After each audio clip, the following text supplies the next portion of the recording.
It would be nice for people to know what happens behind the scenes. People sort of just see how the work is presented, but there is this extra level of care that goes into it to get it to that stage. At the heart of it, we're always trying to find the right voices that are going to bring some resonance to the place where we are. You'll see it in everyone's face. You look around and everyone's like, oh my gosh, it's a lot. But they always come through. Probably the most challenging audio, video, light installation that we have done. It's definitely nerve-wracking having like all these fine Venetian glass pieces on these very skinny, tall plinths in a dark room. To get those huge canvases on the wall, I think took every person on our 9-person team. We want to go all the way.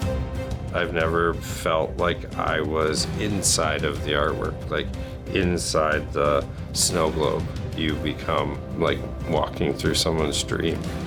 There's so much stuff going on behind the scenes at all times. It's breakneck.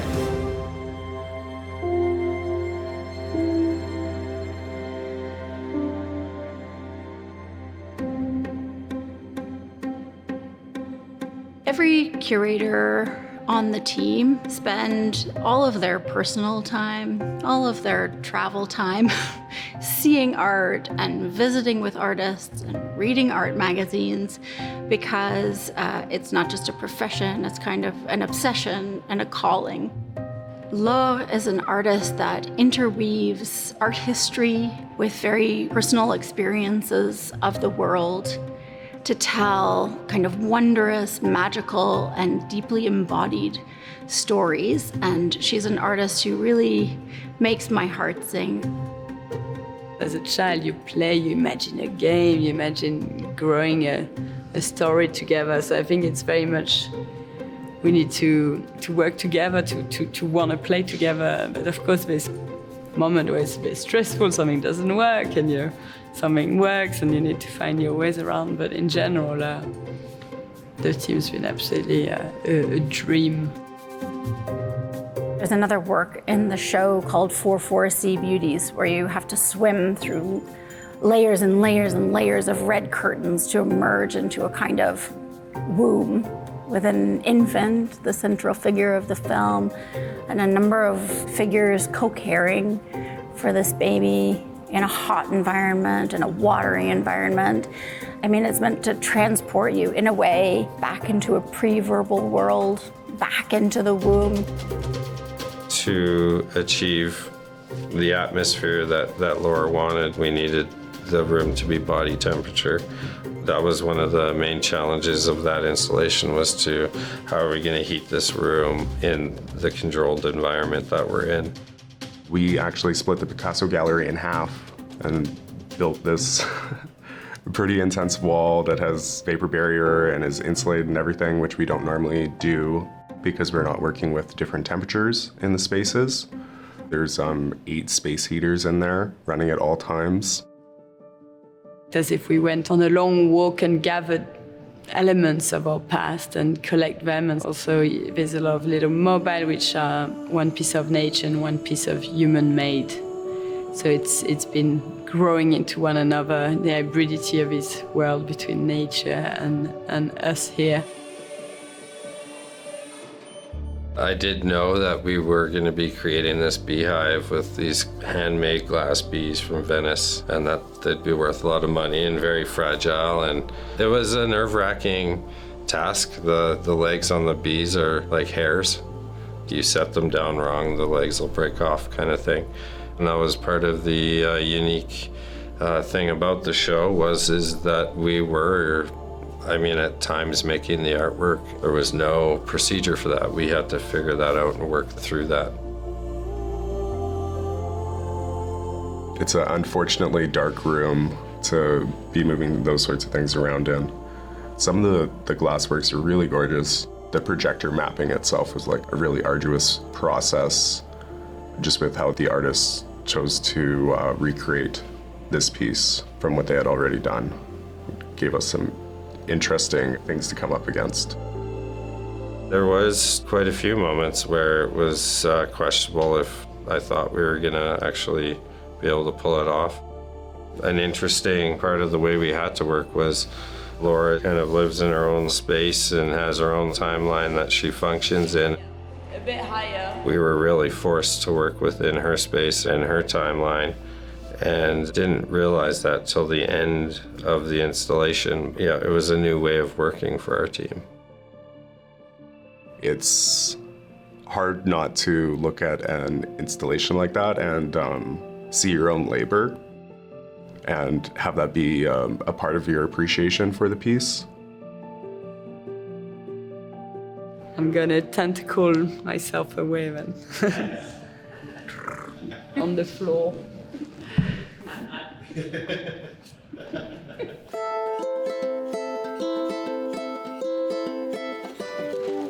This is really the life's work of Denise Tomasis, who was a Trinidadian-Canadian artist who spent her professional career in the United States. This is the first exhibition that looks at the whole span of what Denise made as a student through to the final works that she was making in her studio before her passing. Large-scale paintings, they are massive. They can't come on a truck fully prepared. They have to be rolled up and actually assembled in the gallery. Two of our preparators, Chad and Cam, spent some time at the Art Gallery of Ontario working on the installation there. So they came here with a lot of knowledge about how to install this work, and some of the very large canvases are quite a challenge. I've had a lot of experience stretching large-scale works. It was actually getting to the stretching phase, which was the difficult part. Building the stretchers, making sure that they're up to snuff, actually replacing 2 of them with aluminum stretchers, just to take the sheer scale of these things. I first met Denise in 2005. She passed away in 2012, so we only knew each other for 7 years, but she was such a inspirational person, such a force. I would describe those 7 years as a time of really important friendship for me. Somebody who was a little older than me and understood the art world a little better than I did. So I learned so much from her in that time.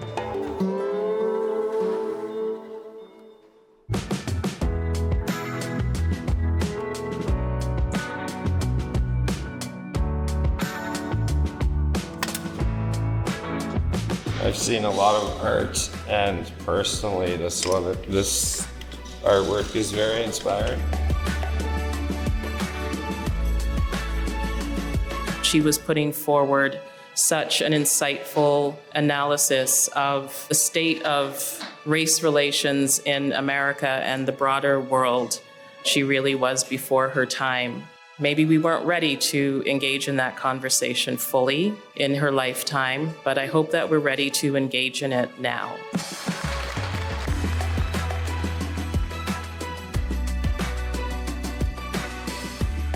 The installation team, they have really surpassed themselves because of the ways we've been talking about her legacy, talking about her as a person.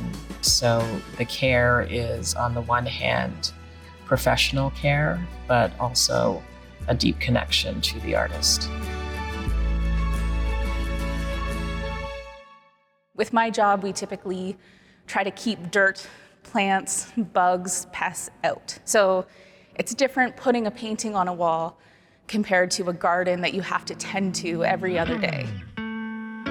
Kabwani Kiwanga is from Ontario, grew up in Hamilton, but have been active on the international stage for a long time. She won the Sobey Award a few years back.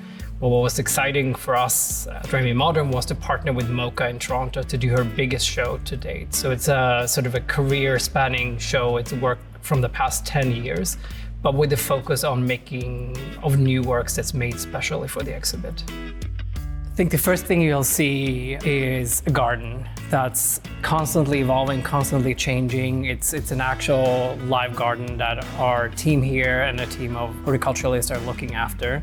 Set them in here and then we'll get it figured out afterwards. The issue that we find is that because these plants have come from a greenhouse, they are now putting into an artificial environment. So we have wonderful grow lights, but they don't exactly do what a greenhouse would.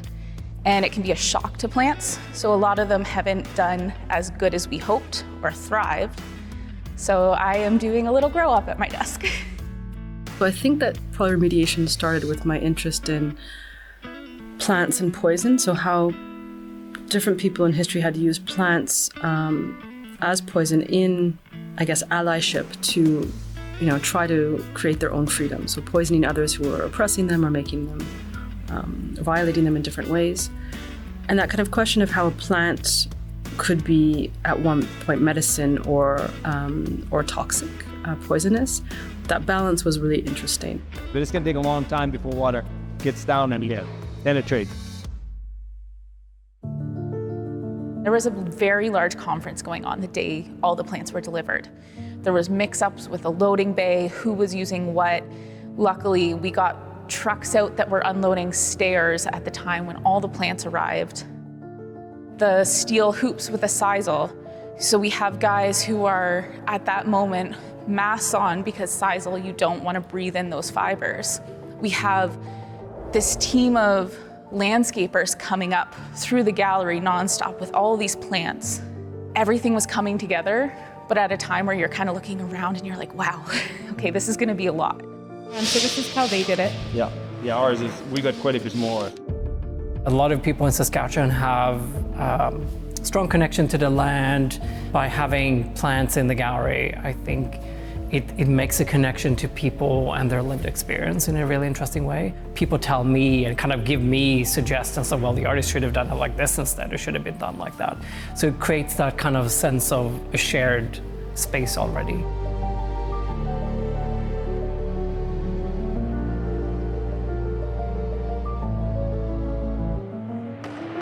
These are the 3 inflatables, and one of them had a really bad tear, and we ordered a new one that came from Europe.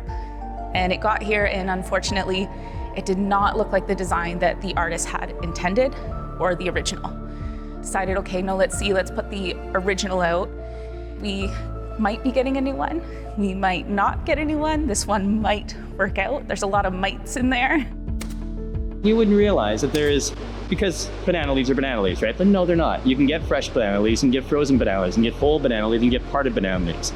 Each one reacts differently when you tack it to the wall. The kind of things that we're not experts in, that we have to become, pseudo-experts in just for a short period of time, how many industries do you get to do that in? Kabwaniki Wanga is one of Canada's foremost artists. She's representing Canada at the next Venice Biennale in 2024. The layman I describe it as the Olympics of the arts. So she's kind of the gold medal hope. So it's really the kind of moment where Canada puts its best and most exciting artists forward on the international stage.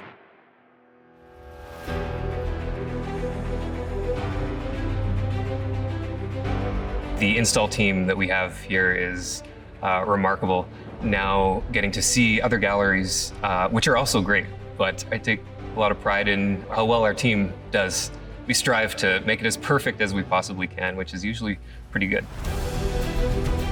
It's been a pretty big learning curve for all of it, but I think it's great because our team is so diverse in their skills, and this show really kind of shows that off. An artist will reach out to us and say, your team was extraordinary, what a beautiful show.